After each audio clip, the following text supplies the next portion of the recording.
Daqui a pouquinho o Alê tá de volta pra gente falar daí agora da parte tática, de time e etc e tal.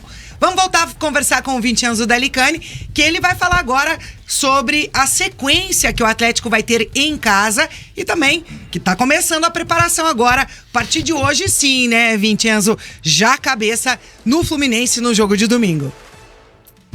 Exatamente, TT. O Atlético inicia hoje a preparação para enfrentar o Fluminense no domingo pelo Campeonato Brasileiro. Folgou ontem depois da partida aí do Campeonato Brasileiro e agora volta a treinar. Volta a treinar aí para enfrentar o Fluminense. Vai jogar contra o Fluminense no domingo, um jogo que inicia uma sequência de 3 partidas em casa nas próximas 4 rodadas do Campeonato Brasileiro. Enfrenta o Fluminense no domingo, enfrenta o Atlético Mineiro em casa no outro sábado, enfrenta o Flamengo fora de casa em jogo que não será no Maracanã. O Maracanã está interditado por causa da condição do gramado. O jogo pode ser na Neoquímica Arena, o Flamengo negocia com o Corinthians isso, mas o Atlético joga fora de casa, então depois da data FIFA, apenas no dia 13 de setembro, e vai jogar contra o Internacional na Arena da Baixada no dia 20 de setembro. Então, aí sequência em casa do Atlético, são 3 jogos nas próximas 4 rodadas, uma chance para somar pontos. Somar pontos que é o que o Vidal acredita que o Atlético tem que fazer. Claro, todo time tem que somar pontos, mas segundo o Vidal, o Atlético tem que brigar mais em cima na tabela e tem que aproveitar esses jogos em casa para isso. Vamos ouvir o Vidal. Son cosas que tenemos que mejorar, no podemos perder puntos, pero nada, tranquilidad, tenemos 2 partidos en casa y ojalá los podamos ganar. Entramos en la zona, pero nosotros queremos más, queremos estar primero, segundo, queremos pelear arriba y estos puntos que estamos perdiendo creo que nos dejan tristes. Tenemos un gran equipo, pero tenemos que mejorar. Ahora, como te digo, tenemos 2 de local y esperamos ganar esos 2 partidos. Vidal, então, esperamos ganhar essas 2 partidas, o Atlético espera vencer os 2 jogos aí contra o Fluminense e contra o Atlético Mineiro dentro da Arena da Baixada, e ele disse que o Atlético entrou na zona, ele se referiu à zona de classificação à Copa Libertadores. O Atlético ocupa a 6ª posição atrás do Red Bull Bragantino, na frente, na verdade, do Red Bull Bragantino, com a mesma pontuação, mas com uma vitória a mais. O Atlético é o 4º melhor mandante do Campeonato Brasileiro de 2023, são 7 vitórias, 2 empates e uma derrota por 2-1 contra o Grêmio que veio com os reservas da Arena da Baixada e venceu o Atlético naquele período de lesão do Fernandinho, que a gente vai já comentar. O Atlético perdeu sem o Fernandinho, vamos ver se tem uma Fernandinho dependência nessa temporada. O Atlético com o Wesley Carvalho não perdeu ainda como mandante no Brasileirão, mas na Copa do Brasil tomou 2-0 para o Flamengo e foi eliminado da competição, e mesmo vencendo o Bolívar na Copa Libertadores, também foi eliminado nas penalidades máximas. Agora o foco é só no Campeonato Brasileiro, são 19 finais, como o Wesley Carvalho tem repetido constantemente nas entrevistas, e a chance para o Atlético somar pontos e chegar aí a brigar entre os primeiro, o segundo Vidal aí, na competição do Campeonato Brasileiro, 3 jogos dos próximos 4 em casa no Brasileirão. E se o Atlético quer ficar no topo, quer ficar entre os 4, tem que manter esse bom desempenho na Arena da Baixada. É bem importante, né? O Atlético precisa vencer o Fluminense porque é um adversário direto, principalmente. Poderia ter passado o Fluminense, inclusive, com uma vitória por 2 gols de diferença contra a equipe do Goiás. Não aconteceu, o Atlético levou um gol no final do jogo, empatou a partida. Só que o jogo contra o Flu se torna cada vez mais imprescindível, né?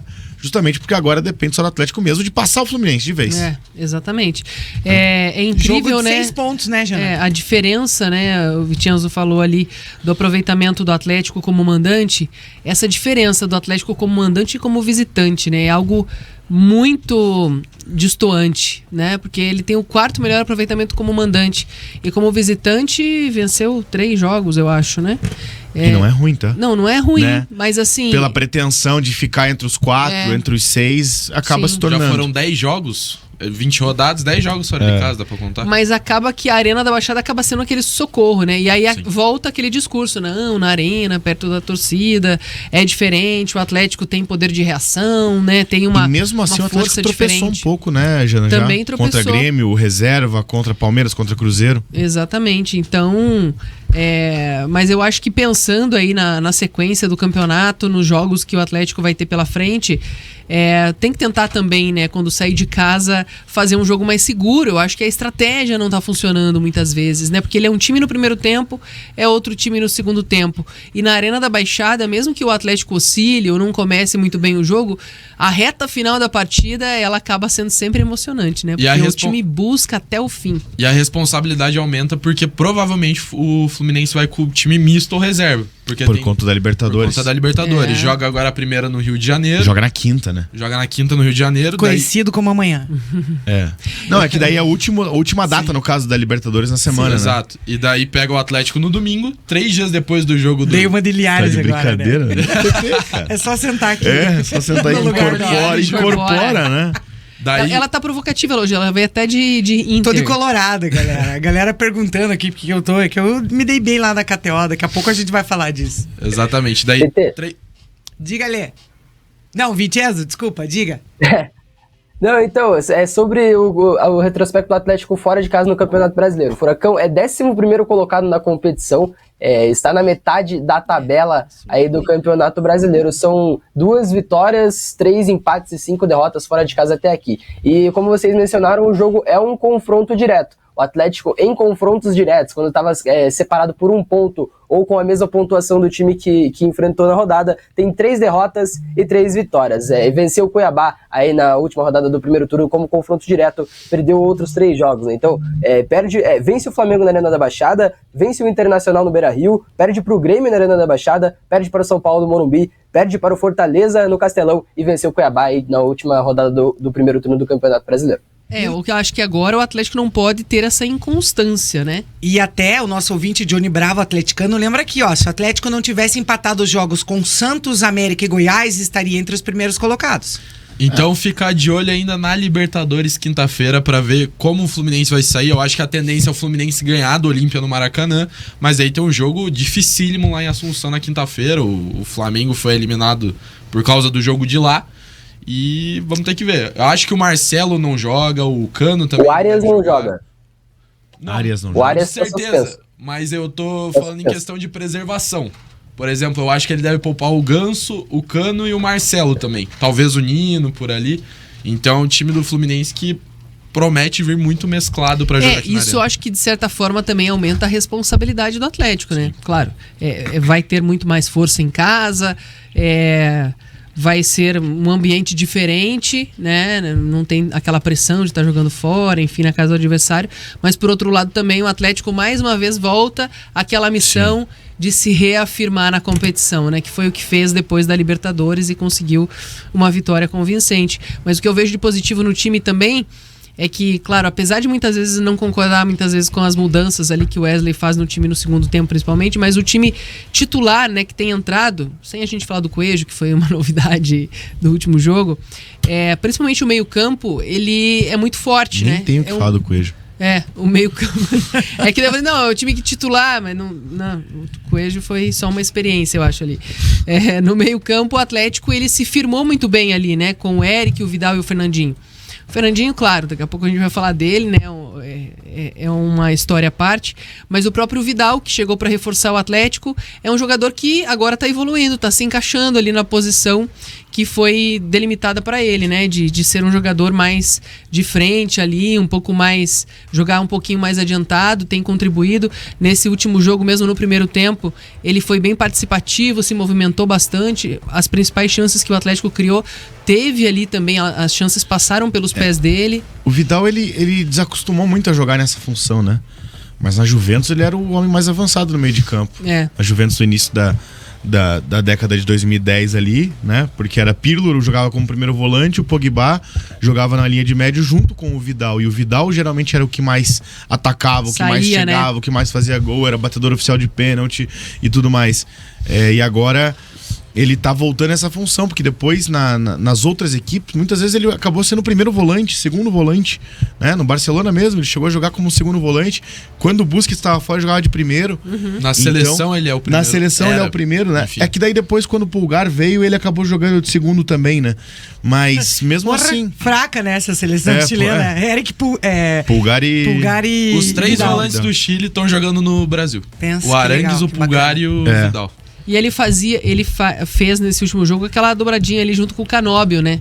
Os dois se alternando, dando passe um pro outro. Então, vi uma evolução, assim, tenho visto, né? Eu via um pouco com desconfiança, porque, claro que demora um tempo também para o jogador se adaptar, um outro time, enfim. O Atlético tinha uma outra demanda ali ofensiva, mas vejo que ele vem, né, subindo degraus aí a cada partida que passa. Acho que pela bagagem que ele tem, pelo potencial, pelo talento, né, pela liderança que ele tem, é um jogador que ganhou a posição e vai ficar. E até o Johnny pergunta, mas afinal, qual que é a posição certa do Vidal? O Vidal, ele é muito... Ele é polivalente. Ele é polivalente total, ele pode jogar em qualquer posição que você colocar. E vocês acham que o Vitor Bueno deve ser titular? Não. Olha... Se for pra colocar o Coelho, eu prefiro o Vitor Bueno. Eu também, esse é o ponto. E é por isso que eu falei, quando tava falando da contratação do Bruno Pérez, eu contrataria um ponta. Mas o Atlético precisava de um jogador assim. Uma sequência pro Zapelli. Eu também quero uma sequência pro Zapelli, mas enquanto essa sequência não vem, eu prefiro deixar o Vitor Bueno do que o Coelho. O Wesley não vê ele pronto ainda, talvez, pra colocar desde o início.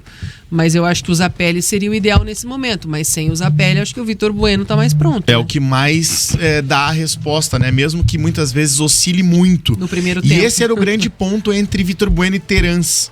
Os dois oscilavam demais. Quando começam entre os titulares, parece que eles não jogam absolutamente nada. Sai do banco é um leão. Sai do banco é um leão pra mostrar serviço. Daí pode treinar muito bem essa semana, entra entre os titulares, não joga nada. Aí tem que sair com um intervalo, com 10 minutos do segundo tempo. E aí que tá o grande ponto pra mim. Só que esse jogo se torna imprescindível muito pelos pontos perdidos pelo Atlético em jogos fora. Jogos que estavam controlados e a vitória parecia muito certa. América Mineiro principalmente. Esse pra mim é o principal jogo que o Atlético perdeu ponto. Perdeu pra ele mesmo. Não é nem deixou de ganhar, é perdeu o ponto. O Atlético já ganhando 2-0 até o final do jogo e leva 2 gols. O América Mineiro, que daí, se eu não me engano, foi o último jogo do Turra, inclusive, pelo Atlético. E daí depois esse empate contra o Goiás, que acaba se tornando dolorido, mas o Goiás num momento muito melhor. Porque o Goiás vem de 6 jogos sem perder no Brasileiro, né? Tirando as derrotas pro Estudiantes na Copa Sul-Americana. Mas é um time que está conseguindo recuperar-se, saiu da zona de rebaixamento, já chegou com 23 pontos. Então, assim, só que o Atlético precisava vencer esse tipo de jogo, é claro. O André Rafael Cardoso, atleticano, dizendo que o Atlético tem a obrigação de ganhar o jogo de domingo diante do Fluminense, pelo que aconteceu em 1996. Claro que sempre quando a gente fala em Atlético Paranaense e Fluminense, a gente não esquece daquele jogo nas Laranjeiras com o caso, né, da agressão ao goleiro Ricardo Pinto. Diga, Vincenzo.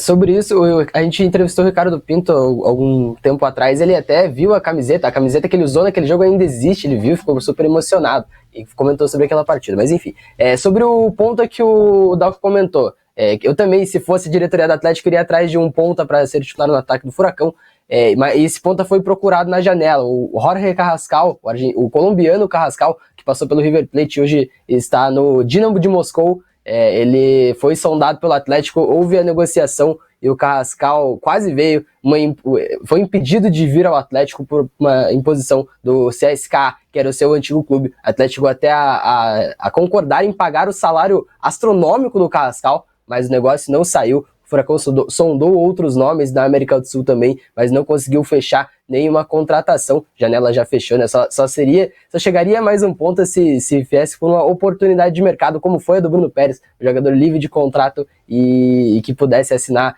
como agente 26 agora, 26, sexta-feira, para inscrever jogadores aí no Campeonato Brasileiro. Então, se fosse chutar, se eu fosse avaliar as probabilidades aí, eu diria que é muito remoto que o Atlético faça mais uma contratação agora na janela, né? E o pessoal até não lembra o nome aqui, porque a gente recebe muitas mensagens. Tinha torcedor, Vincenzo, pedindo reforço pra lateral esquerda, né? Até falando aí das opções que o Atlético tem. Você acha que seria uma boa trazer mais um lateral esquerdo?